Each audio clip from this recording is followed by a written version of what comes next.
Hey guys, it's Sasha. Today I want to talk about 10 companies that I think have the best chance to increase in value tenfold in the next 10 years. I am invested in all of these companies for obvious reasons, and I think it will be interesting to share some quick thoughts on each one and why I think that company has the sort of potential to increase in value by a factor of 10.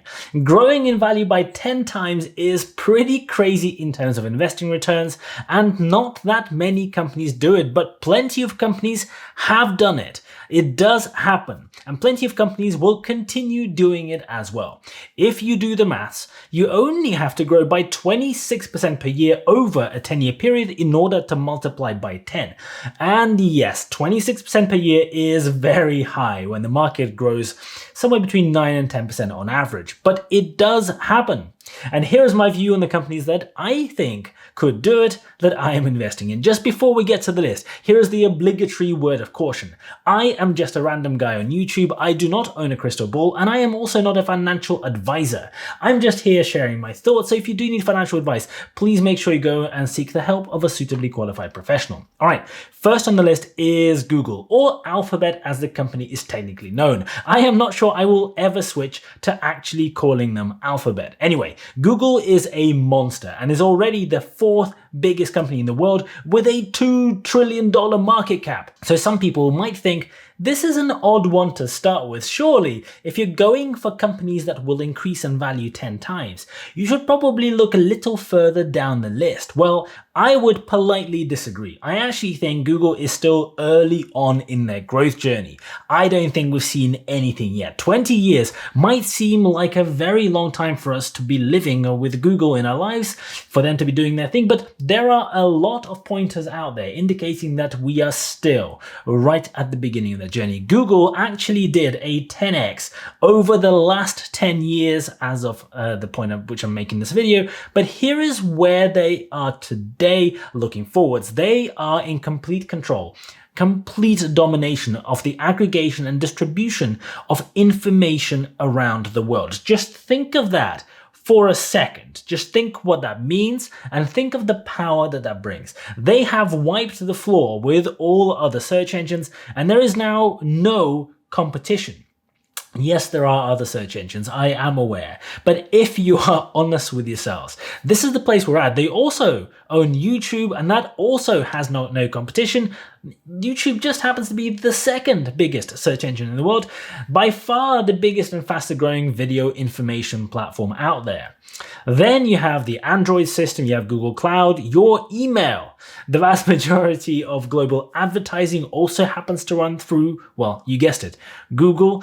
The power of monopoly here is insane. The multiplicative effect of those different monopolies on each other is even more insane. And as all other online technologies, the Internet of Things, blah, blah, blah, grow, as all of them happen, so will Google. Because Google is the gateway to all of those things. They're the guys who let you access them and sell you the shovels as you go up there. Google's share price is up 94% in the last 12 months. It is so easy to write them off as a story of the past.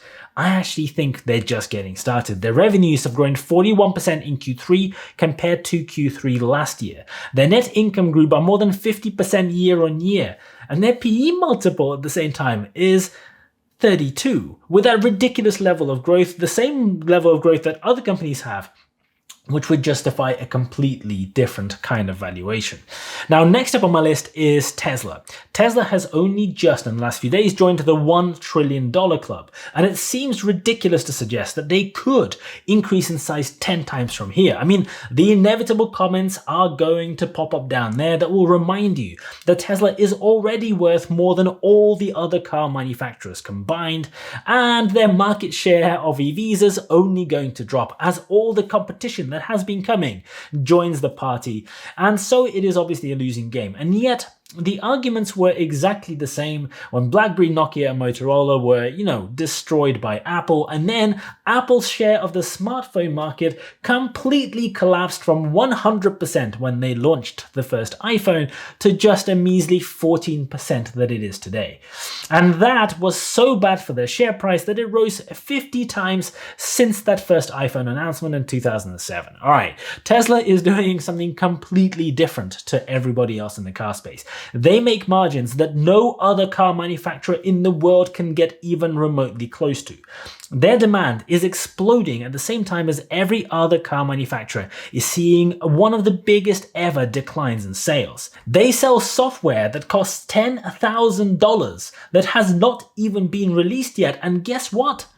People are buying that software. And that's before we talk about the energy side of the business or anything else. So aside from whatever your personal views are, these numbers are bonkers. I have talked enough about Tesla, so I'm not going to go on and on, but this is literally all happening right in front of us. We can all see it. We'll all have access to the same information. And as an investor, I am dumbfounded when people decide to go and hate a company that is doing so many things right and miss out on one of the biggest investing opportunities ever in spite of the things that they can see with their own eyes. Anyway, next up is another company that I have talked about a fair bit before, and that is Fiverr. I am not going to go and dwell on this one because I have in-depth videos that do. Fiverr has a $6.1 billion valuation, so it's pretty small. Their share price has recently taken a beating. It is down today. As I was recording this video, it was $168. It might go up later when I'm actually editing. The company is growing at a ridiculous pace in an industry that is going to continue growing at a stupid pace for the next 10 years and beyond.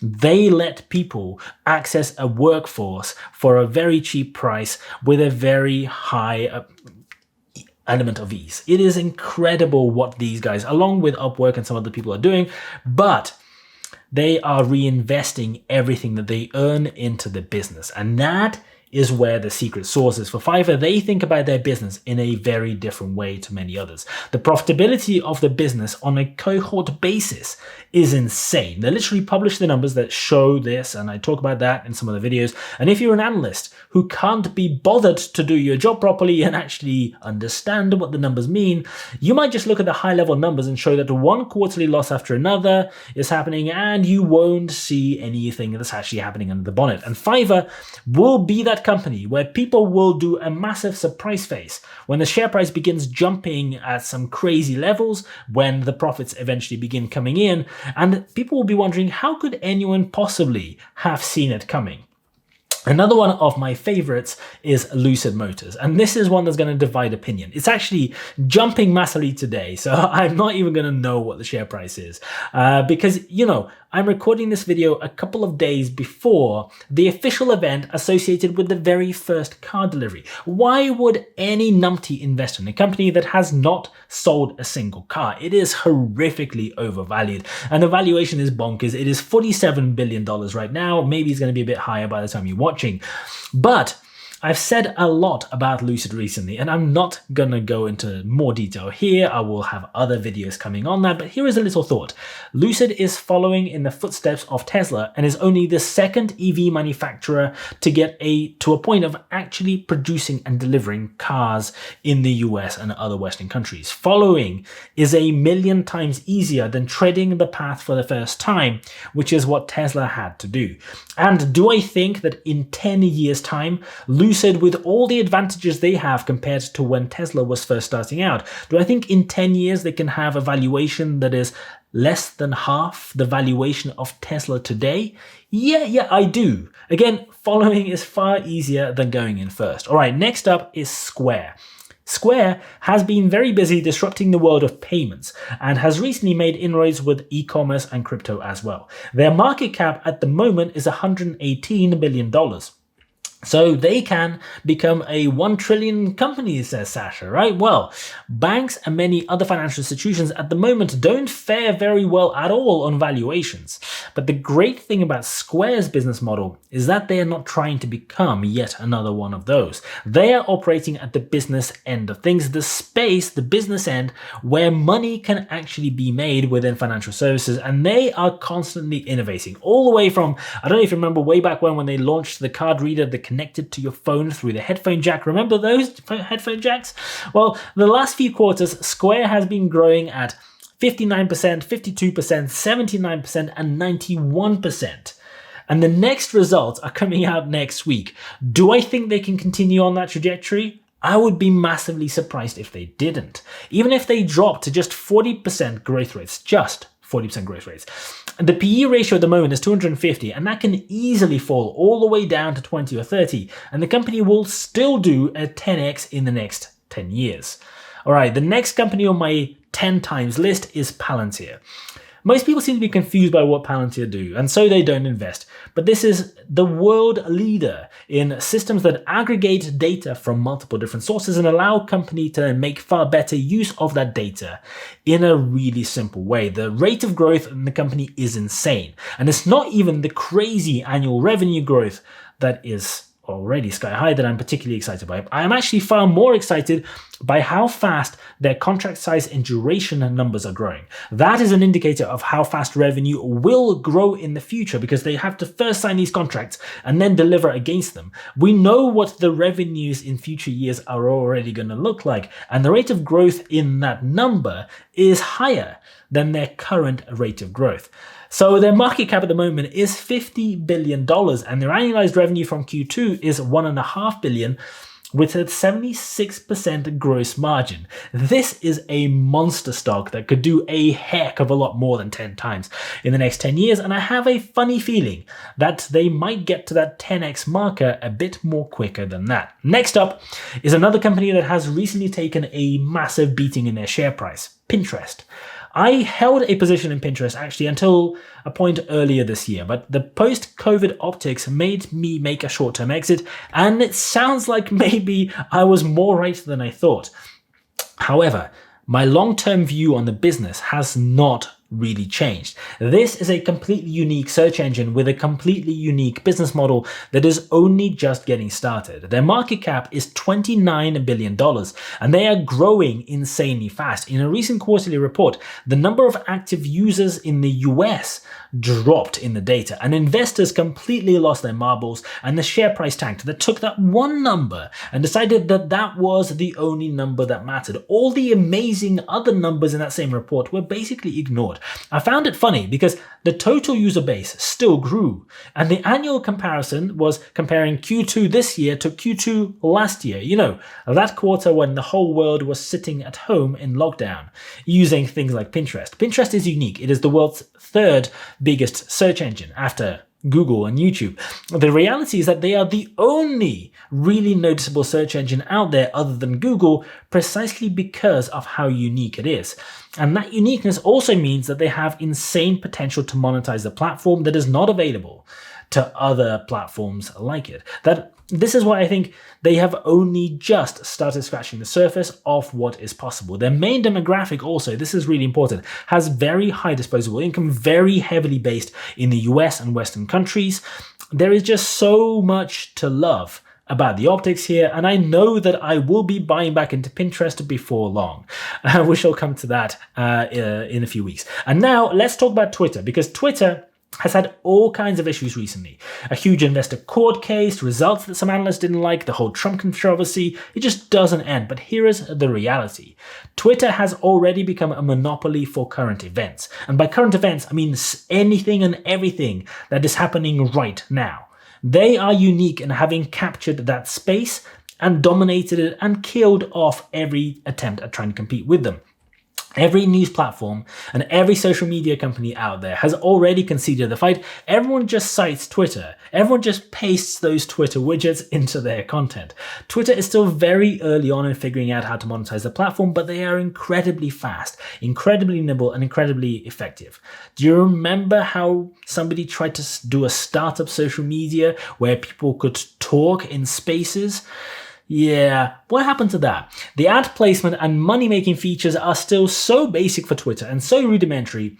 I can see this going an incredibly long way. The platform is here to stay. There is just nothing that is coming close to competing with them, and it is only going to further cement itself as the place where you can get unofficial opinions from anyone and everyone, and where you can get all the latest updates on whatever it is that you need to get the latest updates on. The market cap at the moment is $43 billion.